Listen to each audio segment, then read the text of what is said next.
Assalamu alaikum, dear students, and welcome to the online classes of Peshawar Public School and College. Today is 14 September and it's your English class today. So, as you remember that in the previous class, we have done one story, that is, I guess, yes, union is strength.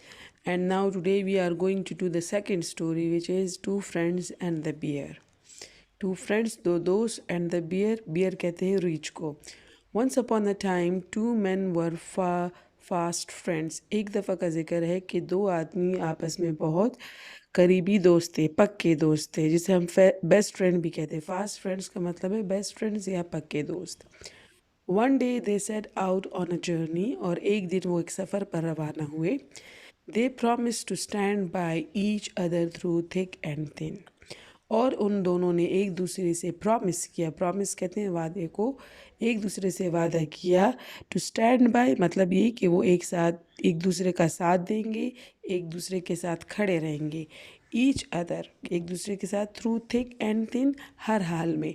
Thick and thin का मतलब है कि अच्छे और बुरे दोनों हालात में वो एक दूसरे के साथ खड़े रहेंगे. When they were passing through a forest, they saw a bear. और जब वो एक जंगल से गुज़र रहे थे तो उन्होंने क्या देखा? बियर एक रीछ देखा. कमिंग टूवर्ड्स देम जो कि इनकी तरफ आ रहा था. They were greatly frightened to see that. और वो दोनों जो हैं बहुत खौफज़दा हो गए. ग्रेटली फ्राइटेंड का मतलब है बहुत खौफज़दा होना. To see them to see that sorry उसको देखकर. One of them climbed up a tall tree to save his life. उन दोनों आदमी दोस्तों में से एक दोस्त जो था वो जल्दी से एक दरख्त पर चढ़ गया. एक बड़े लंबे दरख्त पर चढ़ गया अपनी जान बचाने के लिए. The other did not know how to climb up a tree. लेकिन वो दूसरा जो दोस्त था उसे ये पता नहीं था कि यानी उसे दरख्त चढ़ने का तरीका नहीं आता था. सो ही lay down on the ground. तो वो जो है ज़मीन पर लेट गया. ही हेल्ड हिज ब्रेथ और उसने अपनी सांस रोक ली. हेल्ड का मतलब है रोक देना, हिज ब्रेथ अपनी सांस. The bear came to him. वो रीछ उसके करीब आया.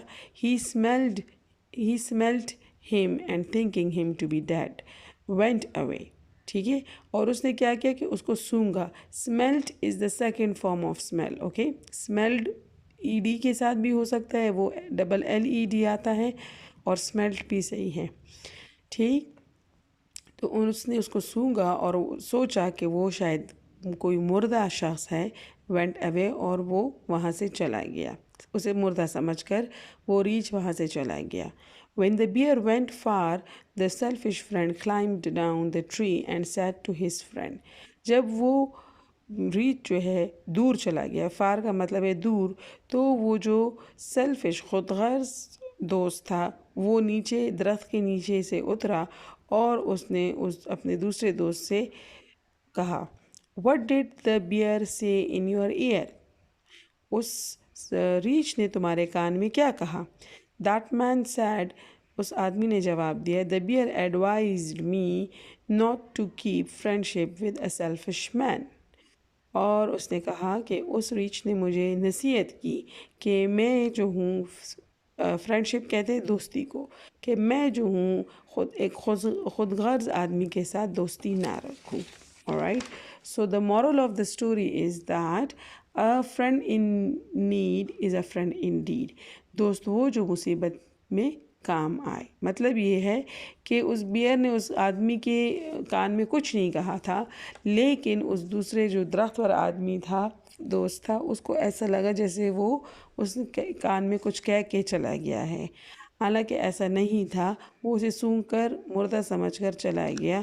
लेकिन इस दोस्त को अंदाज़ा हो गया कि ये मेरा सच्चा दोस्त नहीं हो सकता, क्योंकि इसने मुझे मुसीबत के वक्त अकेला छोड़ दिया और अपनी जान बचाने की गर्ज से ख़ुद जो है वो जल्दी से दरख्त पर चढ़ गया.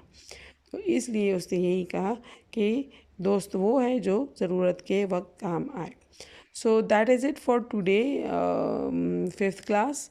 और डियर स्टूडेंट्स, इसके बाद इंशाल्लाह हम नेक्स्ट क्लास में लेटर या एप्लीकेशंस, वो दो छोटे हैं तो इसलिए वो मैं एक साथ ही करवाऊँगी. آپ نے کائنڈلی یہ کرنا ہے کہ آپ نے اسی اسٹوری کو انگلش بی کی کاپی میں نیٹ کلین لکھنا ہے اور میننگس کے ساتھ لکھنا ہے، مورل کے ساتھ لکھنا ہے completely. At the end of this class I will share the pictures میں شیئر کر دوں گی. سو کائنڈلی آپ لوگوں نے اس ہوم ورک کو کرنا ہے. ٹل نیکسٹ کلاس، اللہ حافظ اینڈ ٹیک کیئر.